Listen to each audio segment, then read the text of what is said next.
ఇవాళ రేవంత్ రెడ్డి అర్థం చేసుకోవాల్సింది ఏంటంటే నీటి పంపకం అనేటువంటిది ట్రిబ్యునల్ చేస్తుంది. ఆ ట్రిబ్యునల్ను సాధించింది కేసీఆర్. ఈరోజు మనకు 763 టీఎంసీల కోసం మన న్యాయవాదులు మన ఇరిగేషన్ శాఖ పోరాటం చేస్తుంది. దాని మీద మీరు దృష్టి పెట్టాలని చెప్పి నేను కోరుతా ఉన్నా. మీల బోర్డు అనేటువంటిది తాత్కాలిక నీటి వినియోగం మాత్రమే నిర్ణయిస్తుంది. ఇదే రేవంత్ రెడ్డి ప్రభుత్వం వచ్చినప్పుడు 20 నెలలు అయింది. వీళ్ళు కూడా ఇదే రేవంత్ రెడ్డి సంతకం పెట్టి వచ్చిండు 66, 34కు ఓకే. మరి 2024-25 సంవత్సరంలో 299 టీఎంసీలు చాలని 34% చాలని ఉత్తమ్ కుమార్ రెడ్డి రేవంత్ రెడ్డి సంతకం పెట్టి వచ్చిండ్రు. మీరు ఎట్లా సంతకం పెట్టిండ్రు మరి అంటే అది ఆ వాటర్ ఇయర్కు తాత్కాలిక ఒప్పందము. ట్రిబ్యునల్ ముందు అవార్డు పైన ఈరోజు ఆర్గ్యుమెంట్స్ అయిపోయినాయి. ఇంకొక 6 నెలల్లో అవార్డు వస్తుంది. ఇలా కేసీఆర్ సాధించిండు. మీరు మంచి వాదనలు వినిపిస్తే 5-6 నెలల్లో కృష్ణా నదిలో మనకు బ్రహ్మాండమైన వాటా రాబోతా ఉంది.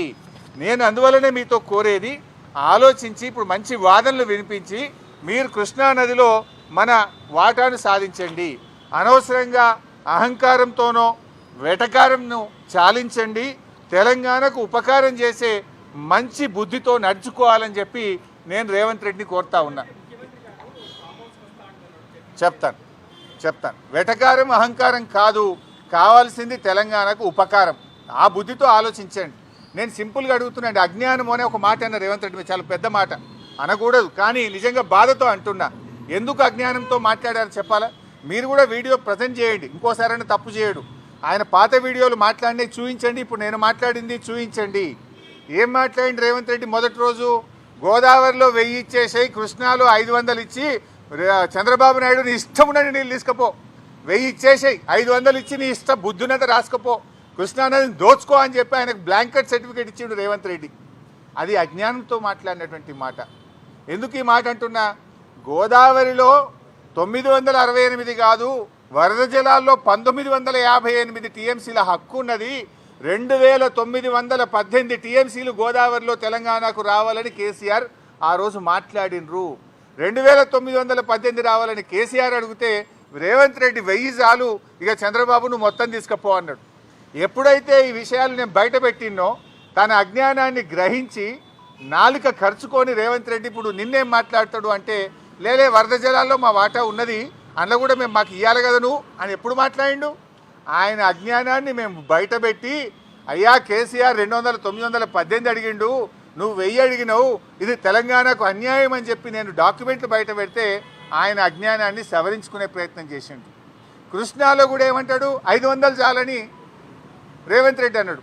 ఉత్తమ్ కుమార్ రెడ్డి నిన్న మాట్లాడినప్పుడు ఏమన్నాడో చూడండి. నిన్న పీపీటీలో ఉత్తమ్ కుమార్ రెడ్డి ఏమంటాడు? 573 టీఎంసీల కోసం ట్రిబ్యునల్ ముందు మా న్యాయవాదులు వీరోచిత పోరాటం చేస్తుండ్రు అన్నాడు. నేను రేవంత్ రెడ్డి అజ్ఞాని అనుకున్నా, కానీ ఉత్తమ్ కుమార్ రెడ్డి కూడా ఇంత పైలటు చదువుకున్నడివి, కనీసం 20 నెలలు అయింది నువ్వు నీళ్ళ మంత్రి అయి, గది కూడా అవగాహన తెచ్చుకోకపోతే నేను బాధపడతా ఉన్నా, చింతిస్తూ ఉన్నా. ఎందుకు ఈ మాట అంటున్నా అంటే, ట్రిబ్యునల్ ముందు మన అడ్వకేట్లు 763 టీఎంసీలకు వాదనలు వినిపిస్తున్నారు. తెలంగాణ హక్కు 763 టీఎంసీలని ట్రిబ్యునల్ ముందు కృష్ణానది హక్కుల కోసం మన న్యాయవాదులు మన ఇరిగేషన్ శాఖ పోరాటం చేస్తే 500 చాలని ముఖ్యమంత్రి అంటాడు, 573 చాలని నీళ్ళ మంత్రి అంటాడు. మీరు అసలు ఏం మాట్లాడుతున్నారు? అంటే మీ మాటలు ఈ రాష్ట్ర ప్రయోజనాలకు గొడ్డలి పెట్టు. నష్టం జరుగుతాయి ఈ రాష్ట్రానికి, అన్యాయం చేస్తూ ఉన్నారు ఈ రాష్ట్రానికి. ఏంది మీరు అసలు చంద్రబాబు నాయుడు చెప్పినట్టు పని చేస్తుండ్రా? ఈ రాష్ట్రం కోసం పని చేస్తుండ్రా?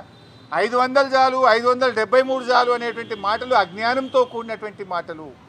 మన న్యాయవాదులు 763 టీఎంసీల కోసం పోరాటం చేస్తున్నారు. ఇంకోసారి అజ్ఞానాన్ని వీడండి, బాగా చదువుకొని డిపార్ట్మెంట్తో మాట్లాడి మీరు మాట్లాడండి. ఎందుకంటే మొన్న ఏమైంది? బేసిన్ల గురించి తెలియని ముఖ్యమంత్రి అని ఆయన రాష్ట్రం పరువు తీసిండు. నీ పరువు పోతే పోయింది, కానీ తెలంగాణ ముఖ్యమంత్రికి దేవాదులే ఏ బేసిన్లో ఉందో తెలియదు, బంకచెర్ల యాడుందో తెలియదు అంటే ఇది నీ గౌరవం పోయినట్టు కాదు. మా బాధ ఏంటంటే తెలంగాణ జాతి గౌరవం పోతుందని మేము బాధపడతా ఉన్నాం. బేసిన్లు తెలియని ఆయన ముఖ్యమంత్రి అయిపోయిండు, బేసిక్లు తెలియని ఆయన నీళ్ళ మంత్రి అయిపోయిండు. ఏం చేయాలి? ఇటువంటి వ్యక్తులతో ఈ రాష్ట్ర ప్రయోజనాలు ఏం కావాలి? బేసిక్ ఎంత తెలియదు అంటున్నా.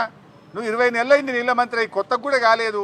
763 టీఎంసీల కోసం నీటిపారుదల శాఖ ట్రిబ్యునల్ ముందు అఫిడవిట్లు వేసి వాదనలు వినిపిస్తుంటే నేను పోయొచ్చిన అంటాడు. ఇంకినా మరి ఈయననేమో 573 చాలంటాడు. ఇది చాలా బాధతో నేను మాట్లాడుతూ ఉన్నా. ఇంకో మాట అన్న అతి తెలివితేటలు అని, ఇది అజ్ఞానం గురించి చెప్పిన, ఇక అతి తెలివి గురించి కూడా చెప్పాలి. అంటే రేవంత్ రెడ్డి ఏమనుకుంటు నాకే తెలివి ఉంది, జనాలకు లేదు, నేను ఏం చెప్తా జనం నమ్ముతారు అని అనుకుంటుంటారు. నిన్న ఆయన మాట్లాడుతూ ఒక మాట ఏమంటాడు అంటే, అతి తెలివి మాటలు ఏం మాట్లాడిందంటే, నిన్న ఉమ్మడి ఆంధ్రప్రదేశ్లో మేము 54 లక్షల ఎకరాలకు నీళ్ళు ఇచ్చినాం, అప్పుడు అయిన ఖర్చు 91,000 ఎంతో అన్నాడు, ఎకరానికి 93,000 కోట్లు అన్నాడు. 54 లక్షల ఎకరాలకు నీళ్ళు ఇచ్చిన అన్నాడు.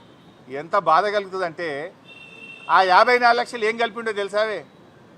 రేవంత్ రెడ్డి తాత పుట్టక ముందు గట్టిని కూడా కలుపుకున్నాడు. నాయన కాదు, రేవంత్ రెడ్డి కాదు, ఆయన పుట్టక ముందు, ఆయన నాయన పుట్టక ముందు, ఆయన తాత పుట్టక ముందు, ఆయన ముత్తాత పుట్టక ముందు కట్టిన ప్రాజెక్టులు కూడా కలుపుకున్నాడు. ఏంటిది?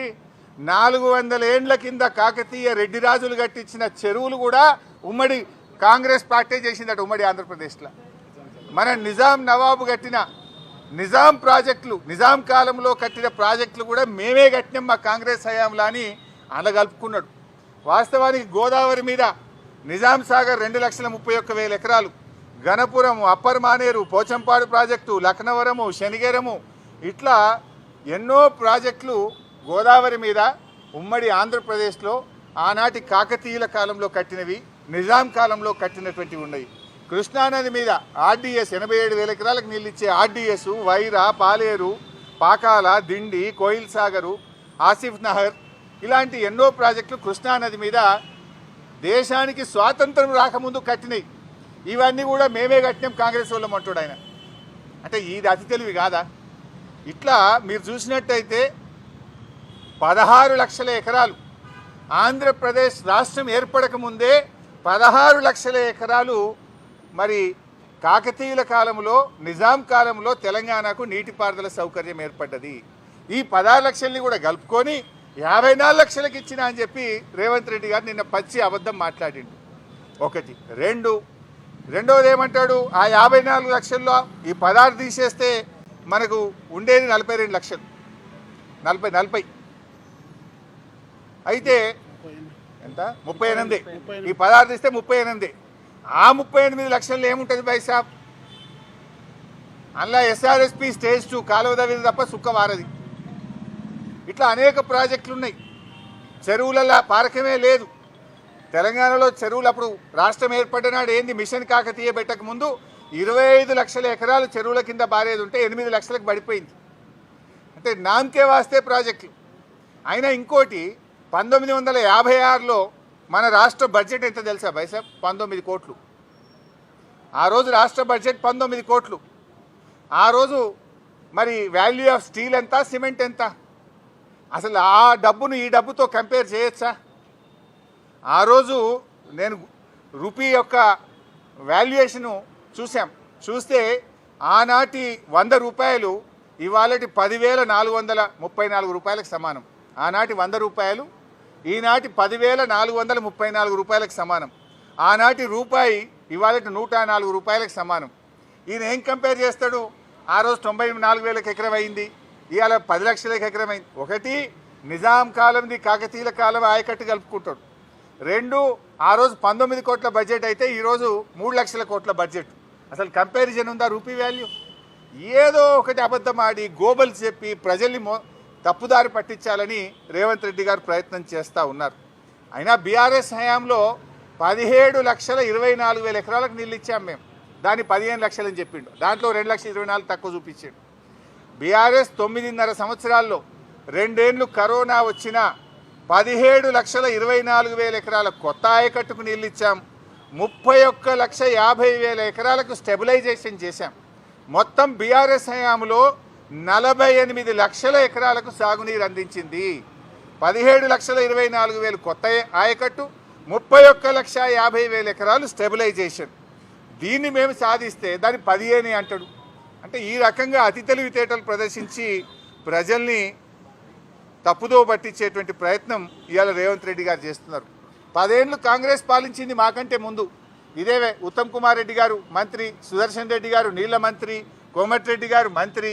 10 ఏళ్ల కాంగ్రెస్ హయాంలో తెలంగాణలో ఇచ్చిన ఆయకట్టు కేవలం కొత్త ఆయకట్టు స్థిరీకరణ అంత కలిపితే 6,64,000 ఎకరాలు.